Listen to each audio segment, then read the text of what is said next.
Good morning. Today we are going to talk about hair loss during chemo. So, this has been such an important topic for so many people. I have had more non-cancer friends reach out about my hair than about anything else. Losing your hair through chemo is a very scary reality for a lot of women. Some women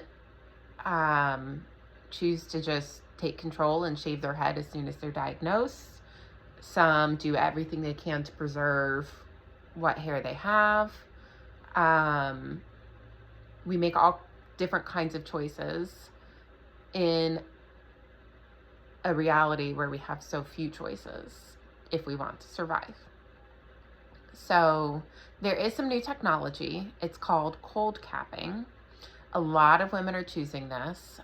Essentially, it's when you wear a hat. Some facilities have machines where the hats are hooked up to a machine that cycles cold fluid constantly. But most women are renting their cold caps. There is an option to buy cold caps on Amazon is where I bought mine. This is the brand that I can't pronounce. There's another one called a Susie Pad. They're basically beanies that are filled with gel, like a flexible ice pack. You keep them on dry ice in a cooler, and you change them out every 15 minutes to make sure they maintain their temperature. But essentially, it's like dipping the tip of your head in an ice bucket. It's very uncomfortable long term, and you have to do this for about 4 to 8 hours, depending on your regimen. Infusion takes about 4 to 6 hours from check-in to check-out, not the actual drip itself. You have to cold cap for about an hour and a half before infusion and an hour after infusion for it to be the most effective. That is why I chose to not cold cap. That mixed with my oncologist shared that to her experience, it's about 50% of women that are able to retain their hair through cold capping. So for me, I am driving 3 hours to my infusion center round trip. I have about 5 hours of hospital time, and I am just barely able to get my kids on the bus and off the bus. Most days, there are some days where there's like a 15-minute fluff. And that time with my kids is everything.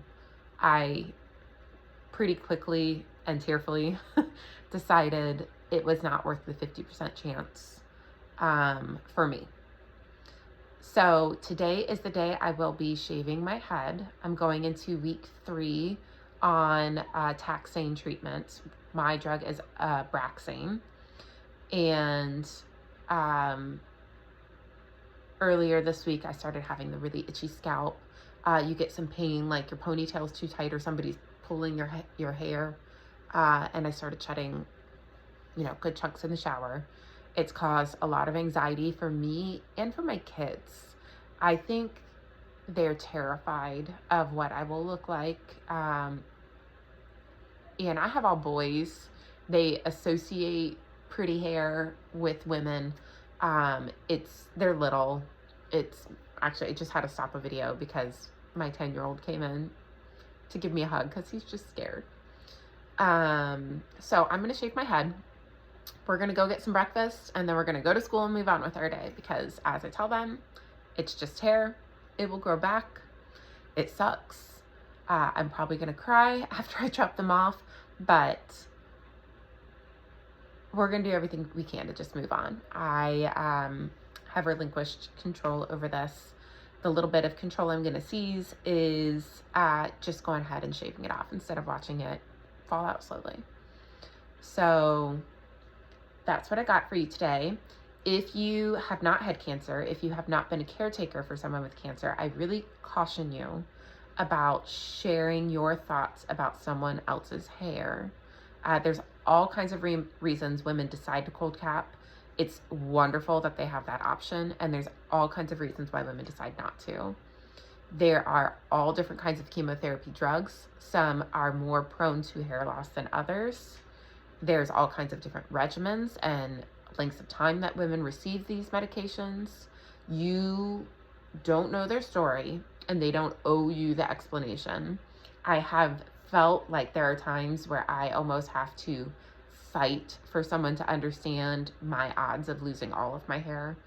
And that's it's exhausting.